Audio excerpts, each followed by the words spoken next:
So today I'm going to be discussing Russian geopolitics. My name is Izzy Carmona, and I'm mainly going to be discussing Russia's annexation of Crimea. Russia's geopolitical position has a lot to do with how they view themselves.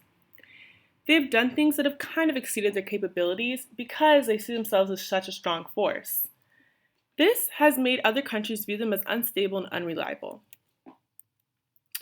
Since they see themselves as an important force, they do things to try and maintain that view. For example, we come to the annexation of Crimea.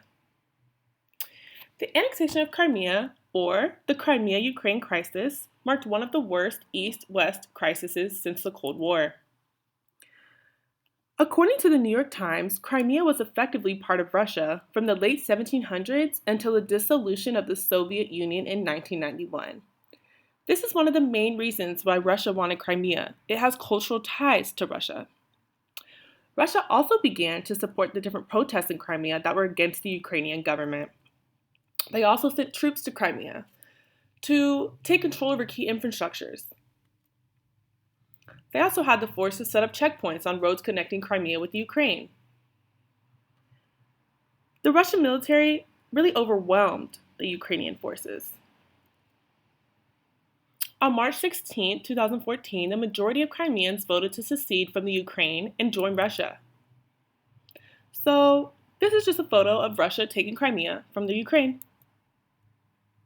This is a photo, a cute animation I found of the bear just depicting Russia, it's angry, Crimea being the fish, and the waves acting as the Ukraine. So the bear is basically saving Crimea from the Ukraine. On March 18, 2014, Russia officially signed a treaty with Crimea to have it annexed and be a part of Russia once again. So, Russia successfully annexed the peninsula and gained more military and political control.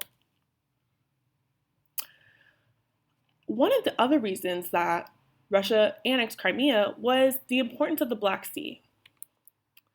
Crimea gives Russians access to the Black Sea. Sevastopol also is an important hub to protect Russia's naval power on a global platform. It is also the main base for Russia's Black Sea Fleet. This gives the Russian Navy access to the Mediterranean. As you can see, Sevastopol is at the end of the peninsula, and the Black Sea surrounds Crimea. This also requires Russia to maintain good relations with Turkey, because Turkey is right here across from the Black Sea, and if Russia does not have good relations with Turkey, then they're not going to let the Russian boats come into the Turkish Straits. Sevastopol is a part of Crimea, as I said before, and Russia must acquire a strong naval base to have a strong geopolitical position.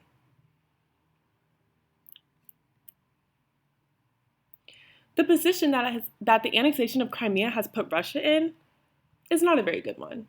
President Obama, or our previous president, Obama, has some words to say about Vladimir Putin's decisions.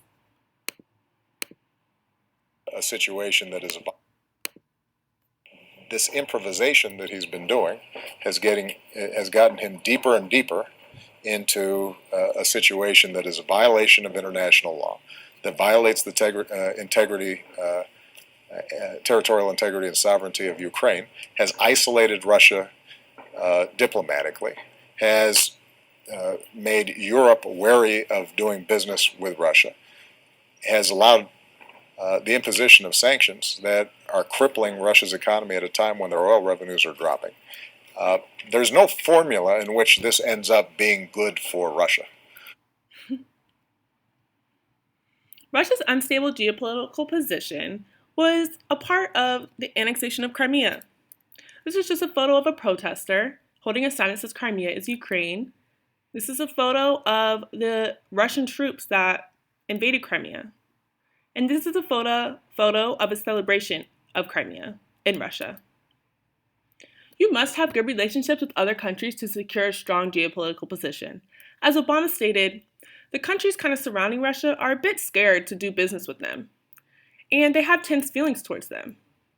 So due to this, Russia's geopolitical position is very unstable. These are my sources. These are the non-media sources. These are the